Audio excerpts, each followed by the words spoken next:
ఈ వాతావరణం అనేది చాలా విచిత్రమైనది. ఎందుకంటే ఇది ఎప్పుడైతే నిశ్శబ్దంగా ప్రశాంతంగా ఉంటుందో అప్పుడు మన మానవులందరికీ ఎంతో ఆనందాన్ని ఆహ్లాదకరాన్ని కలిగిస్తుంది. కానీ ఎప్పుడైనా సరే ఈ వాతావరణంలో ఎటువంటి మార్పులు వచ్చినా సరే అదే వేగంతో మన మానవ జాతి పైన అల్లకల్లోలాల్ని సృష్టిస్తుంది. అయితే ఈ వాతావరణం మరియు పర్యావరణం గురించి మహాత్మా గాంధీ గారు ఒక మాట అన్నారు. మనం ఈరోజు నివసించే ఈ వాతావరణం, మన చుట్టూ ఉండే పర్యావరణం మన తాత ముత్తాతల నుంచి మనకు వారసత్వంగా వచ్చినది కాదు. దీనిని మనం మన ముందు తరాల నుంచి మన వాడుక కోసం తీసుకున్నది. అందుకనగా ప్రతి ఒక్క మానవుడు ఈ వాతావరణం వాటి తాలూకా వాడుక పట్ల చాలా బాధ్యతాతరంగా ఉండి మన భావితరాలకు ఈ యొక్క స్వచ్ఛమైన పర్యావరణాన్ని మనం అప్పజెప్పాల్సిన బాధ్యత మన అందరిపైన ఉంది. అయితే గత కొన్ని రోజుల నుండి మనం టీవీల్లో, న్యూస్ పేపర్లో ఒక పదం తరచుగా వింటున్నాం. అది ఏంటో అంటే ఈ యొక్క పర్యావరణంలో మార్పు. అయితే ఈ పర్యావరణంలో మార్పు రావడం వల్ల మన యొక్క భారత భూభాగం పైన ఎటువంటి ప్రభావం పడుతుంది, ఈ యొక్క ప్రభావాన్ని, ఈ పర్యావరణంలో మార్పు ద్వారా వచ్చే ప్రభావాన్ని ఎదుర్కోవడానికి మన యొక్క భారత భూమి, మన యొక్క భారత గవర్నమెంట్ ఇంతవరకు ఎటువంటి అడుగులు వేసింది, అయితే భవిష్యత్తులో ఎటువంటి అడుగులు వేయాలి అనే విషయాన్ని ఈరోజు ఈ వీడియో ద్వారా విశ్లేషిద్దాం. రీసెంట్గా మన తాలూకు government ministry of earth science ఒక రిపోర్ట్ని రిలీజ్ చేసింది. ఆ రిపోర్టు ఏంటంటే assessment of climate change over the Indian region. అంటే ఈ యొక్క పర్యావరణంలో మార్పు మన యొక్క భారత భూభాగం పైన ఎటువంటి ప్రభావం చూపుతుంది అని ఈ యొక్క రిపోర్ట్లో స్పష్టంగా వివరించడం జరిగింది. ఈ రిపోర్టు చదివిన తర్వాత చాలా భయంకరమైన నిజాలు బయటపడ్డాయి. మన యొక్క పర్యావరణంలో మార్పుల గురించి ఇంతవరకు మనం ఊహించిన నిజాలు ఈ రిపోర్ట్ ద్వారా మనం ఈరోజు తెలుసుకోగలుగుతున్నాం. అది ఏంటి అంటే గత 1901 నుండి ఈ 2018 ఈ మధ్యకాలంలో, అంటే దాదాపుగా 120 సంవత్సరాలు ఈ మధ్యకాలంలో మన యొక్క భారత భూమి 0.7 degrees సెల్సియస్ టెంపరేచర్ అనేది ఇంక్రీజ్ అయింది. అంతేకాకుండా ఈ 2010 నుండి 2019 వరకు, అంటే ఈ 10 సంవత్సరాల కాలంలోనే మన యొక్క భారత భూభాగం 0.36 degrees సెంటీగ్రేడ్ అనేది ఇంక్రీజ్ అవ్వడం జరిగింది. సో దీనివల్ల ఏంటంటే తరచూ మనం ఎక్స్పీరియన్స్ చేస్తూ ఉంటున్నాం. హీట్ వేవ్స్ అంటాం. బయటికి ఎలా వెళ్తే అసలు తట్టుకోలేని ఎండలు. సో వీటన్నింటికి కారణాలు ఈ రిపోర్ట్లో స్పష్టంగా ఇవ్వడం జరిగింది. అయితే ఈ వాతావరణంలో మార్పు ఇలాగే కంటిన్యూ అయితే కానీ మన యొక్క ఈ భారత భూభాగం పైన ఉష్ణోగ్రత 4.4 degrees సెంటీగ్రేడ్కు చేరుకుంటుందని ఈ రిపోర్ట్ ద్వారా నిపుణులు చెప్తున్నారు.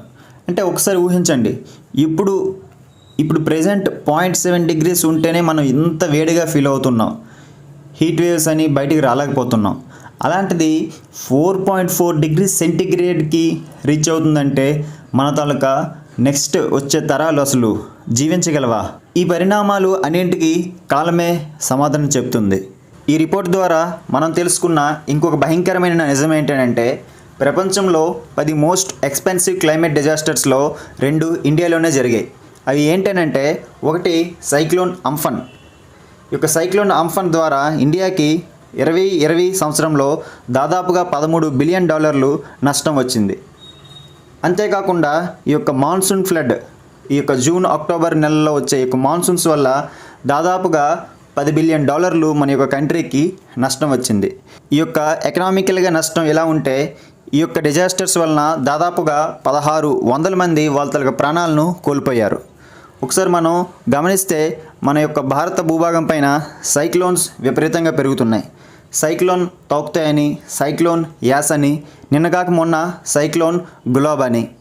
వీటి ద్వారా ప్రజలకు, రైతులకు, అదేవిధంగా ప్రాణజీవులకు మనం చాలా ఊహించని నష్టం కలుగుతుంది. ఈ రిపోర్ట్ ద్వారా మనం తెలుసుకున్న ఇంకొక నిజము ఏంటంటే మన భారతదేశం లోపల ఈ యొక్క మైగ్రేషన్ అనేది చాలా ఎక్కువగా పెరిగిపోతుంది.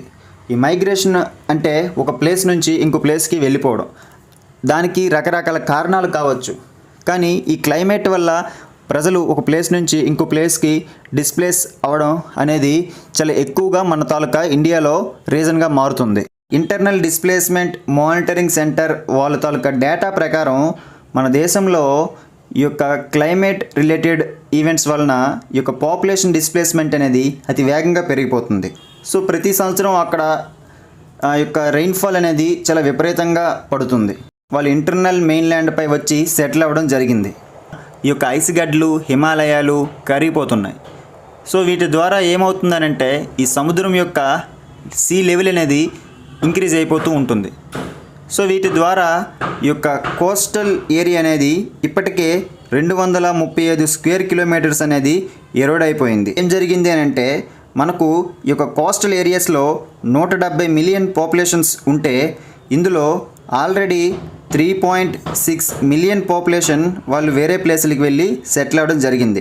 సో ఈ కోస్టల్ ఏరియాస్లో ఉండే ప్రజలకు అనేక రకాలుగా డిజాస్టర్స్ అనేవి కలుగుతున్నాయి.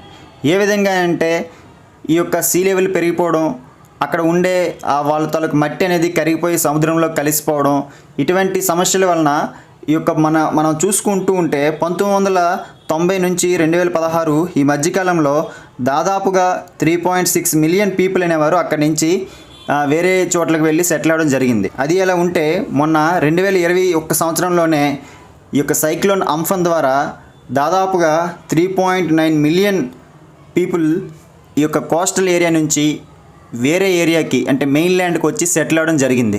ఈ రిపోర్ట్ ద్వారా మనం తెలుసుకున్న ఇంకొక నిజం ఏంటంటే ఒక పక్క ఎండలు, మరో పక్క ఏమో సైక్లోన్స్, ఇంకో పక్క ఈ యొక్క కోస్టల్ ఎరోషన్ ఇవేలా ఉంటే మన ఈ యొక్క డెక్కన్ ప్లాట్యూ పైన ఈ యొక్క డ్రాట్స్ ఉద్రిక్తత ఎలా ఉంది అని అంటే 1876 నుంచి ఇప్పటి వరకు వచ్చిన సివియర్ డ్రాట్స్లో మనం ఒకసారి చూసుకుంటే 17 వస్తే అందులో 8 డ్రాట్స్ మన ఇండియాలో డెక్కన్ ప్లాట్యూలో ఉండడం చాలా బాధాకరమైన విషయం. ముఖ్యంగా ఈ డెక్కన్ ప్లాట్యూ అనేసరికి ఈ కర్ణాటక, మహారాష్ట్ర లాంటి స్టేట్స్ వస్తాయి.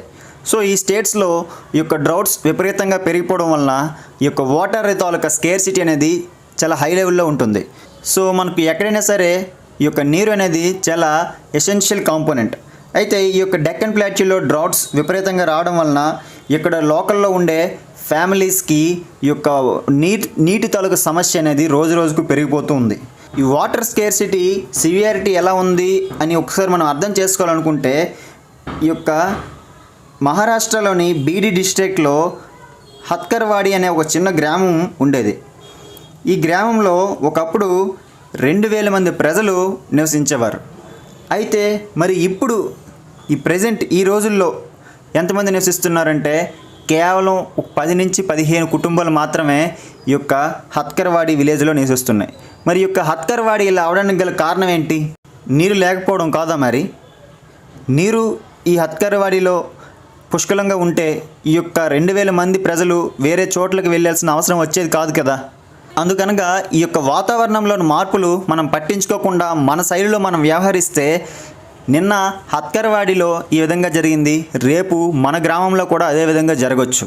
అందుకనగా మనందరం ఒక్కసారి ఆగి ఒక్కసారి ఆలోచించాల్సిన విషయం, ఈ పర్యావరణంలో మార్పులను మనం పట్టించుకోకుండా మన దారిలో మనం వ్యవహరిస్తూ ఉంటే ఈ యొక్క పర్యావరణ మార్పుల వలన వచ్చే యొక్క ఎఫెక్ట్స్ మనపైన ఉండకపోలేదు. మరి ఈ వాతావరణంలో మార్పులు వాటి తాలూకు ప్రభావాలు మన భారతదేశం పైన ఇంత ఉద్రిక్తతగా ఉంటే మన తాలూకు భారత ప్రభుత్వం మరి ఏం చేస్తుంది ఒకసారి చూస్తే క్లైమేట్ చేంజ్ పెర్ఫార్మెన్స్ ఇండెక్స్లో మన యొక్క భారతదేశం 10వ స్థానంలో ఉంది. 2015లో జరిగే COP21 సదస్సులో మన యొక్క భారతదేశం ప్యారిస్ అగ్రిమెంట్ని కూడా సైన్ చేసింది.